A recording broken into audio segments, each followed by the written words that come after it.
Hello everyone, welcome to my channel या आपके अपने चैनल में all is well in board exams में। और समर वेकेशंस ख़त्म होने पर हैं या कुछ जगह ऑलरेडी हो भी गए हैं और अब स्कूल वापसी की बारी है। कुछ जगह तो एग्ज़ाम्स भी शुरू हो जाएंगे स्कूल्स के ठीक बाद, विंटर वेकेशंस के ठीक बाद में। तो परेशान मत होइए, टेंशन में मत आइए। काउंसिल कोर्स कम कर रहा है मगर एक बहुत ही सुनियोजित ढंग से वो कर रहा है। देखिए, कोर्स वो जो कम कर रहा है उसमें आपको जो ध्यान देना है वो ये है कि कुछ जगह उसने चैप्टर्स को पूरे पूरे हटा दिए हैं। वहाँ तो बात बिल्कुल साफ है कि जब चैप्टर पूरा हट गया तो उसमें से कुछ नहीं आएगा, मगर कुछ जगह उसने ट्रिक करी है। और वो ट्रिक ये है कि उस पूरे चैप्टर का एक छोटा सा हिस्सा, कोई हिस्सा अलग कर दिया है या कोर्स से हटा दिया है। यहीं पर सारा खेल है, क्योंकि ये कन्फ्यूजन में हम लोग आ जा रहे हैं कि जो अब जो चैप्टर में, क्योंकि वो हर चैप्टर में जो भी चीज़ होती है वो कहीं ना कहीं किसी न किसी न्यूमेरिकल में आ जाती है। जैसे आपका मोल कॉन्सेप्ट ले लेते हैं केमिस्ट्री में, class 10th ICSC mole concept. Mole concept में उन्होंने मोल कॉन्सेप्ट वर्ड ही हटा दिया है सिलेबस से। ठीक है, मोल कॉन्सेप्ट हटा दिया, मगर उन्होंने estimation of masses of element रखा है इन रिएक्शन, वो रखा हुआ है। तो जब हम एलिमेंट की बात करते हैं तो एलिमेंट में मेटल्स आ जा सकते हैं, सॉलिड लिक्विड गैसेस सब कुछ आ सकता है। तो यहाँ पर एक फिर से एक दुविधा है। तो मेरी आपको एक सलाह है आज कि जिन चैप्टर्स में कोई एक हिस्सा हटाया गया है, ठीक है, तो उस हिस्से को बिल्कुल नज़रअंदाज मत कर दीजिए, बिल्कुल नज़रअंदाज मत करिए। क्योंकि मोल कॉन्सेप्ट एक ऐसी चीज़ है जो 11th-12th में आगे आपके बहुत ज़्यादा काम आएगी। तो उसको काउंसिल पूरी तरीके से नज़रअंदाज नहीं कर सकता। या जब काउंसिल अपना सैम्पल पेपर रिलीज़ करेगा तो चीज़ें और भी क्लियर हो जाएंगी, मगर तब तक के लिए प्लीज़ प्लीज़ प्लीज़ नज़रअंदाज मत करिए। हाँ, बहुत ज़्यादा उसके पीछे मत पड़िए, मगर क्योंकि मोल कॉन्सेप्ट में वो एक फार्मूला है, छोटी सी डेफिनेशन है कि मोल कॉन्सेप्ट होता क्या चीज़ है। उसके अलावा बाकी सब तो है ही, एम्पेरिकल फार्मूला हो गया, मास एस्टिमेशन हो गया, गैलो-सैक है, वो सब तो खैर है ही।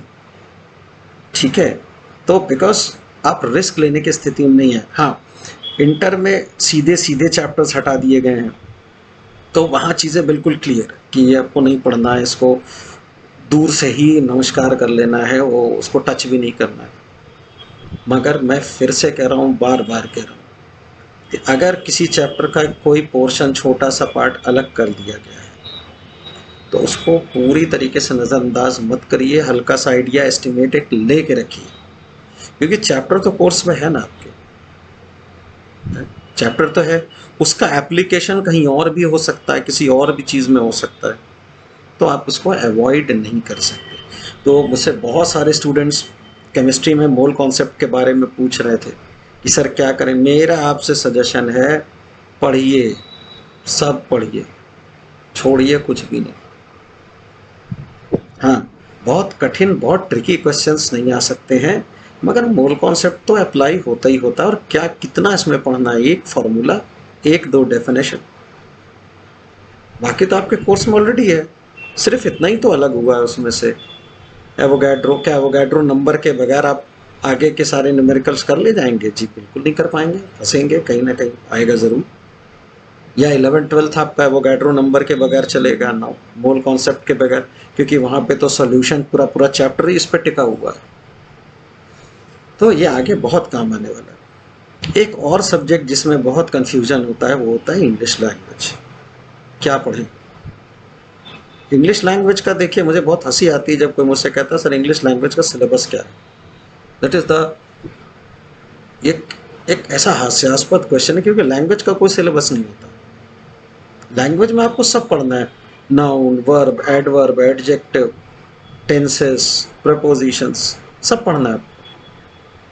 और पढ़ना क्या, ये तो अब तक आ जाना चाहिए, क्योंकि हम लोग ये सब तो सेकंड से पढ़ते चले आ रहे हैं।